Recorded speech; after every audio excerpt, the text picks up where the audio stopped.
Take a look at these headlines. AI is coming for 300 million jobs.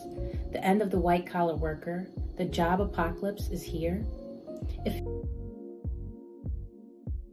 feels like we're standing on the edge of a cliff, right? That all the years you spend in school or building a career are about to be wiped out by a chatbot that doesn't eat, that doesn't sleep, and one that definitely doesn't need a salary. But here's the secret. Humanity has stood on this exact cliff before. In 1811, people were literally smashing machines with hammers because they thought the apocalypse had arrived. In the 1970s, experts swore that ATMs would kill all the bank teller jobs. Spoiler, it didn't. Today we're going to look at why history's biggest job killers actually became our biggest job creators, and why AI revolution isn't the end of your career. It's the beginning of a much more interesting one. Let's go back to the original anti-tech movement, the Luddites. These weren't just random people who hated progress. They were highly skilled weavers. When mechanized looms showed up, they saw their livelihoods evaporating. So they did what anyone would do. They fought back. They smashed the machines. But here's the twist that history books often skip. The looms made cloth incredibly cheap. Because it was cheap, the demand for clothes exploded. Suddenly, we didn't need just weavers. We needed thousands of people to transport the cloth, hundreds of the designers to make fashion, and millions of retail workers to sell it.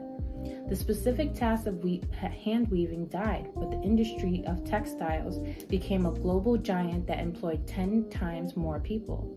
AI is just the 21st century power loom.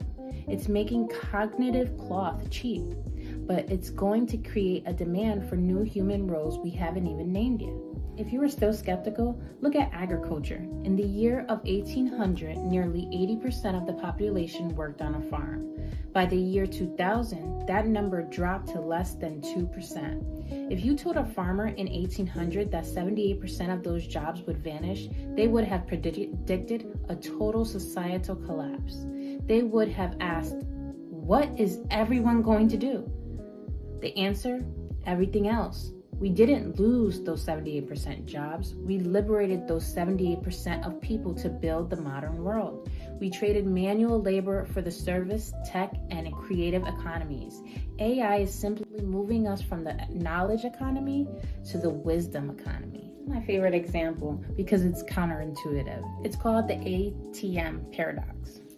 When ATMs arrived in the 70s, everyone thought bank tellers were finished, and ATM counts cash faster than any human. But between 1980 and 2010, the number of bank tellers in the US actually doubled.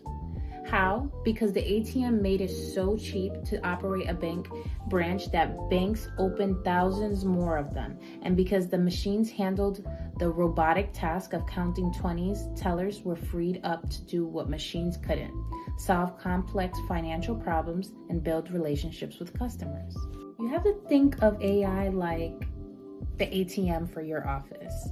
It takes the robotic parts out of your job, the data entry, the basic drafting, scheduling, so we can focus on the parts that actually matter. So all this research, I still was like, AI. Just kidding. So what I decided to do was I decided to hit up my girl Gemini. Yeah, you know, Google Gemini. And I reached out and I was like, hey, us humans are upset.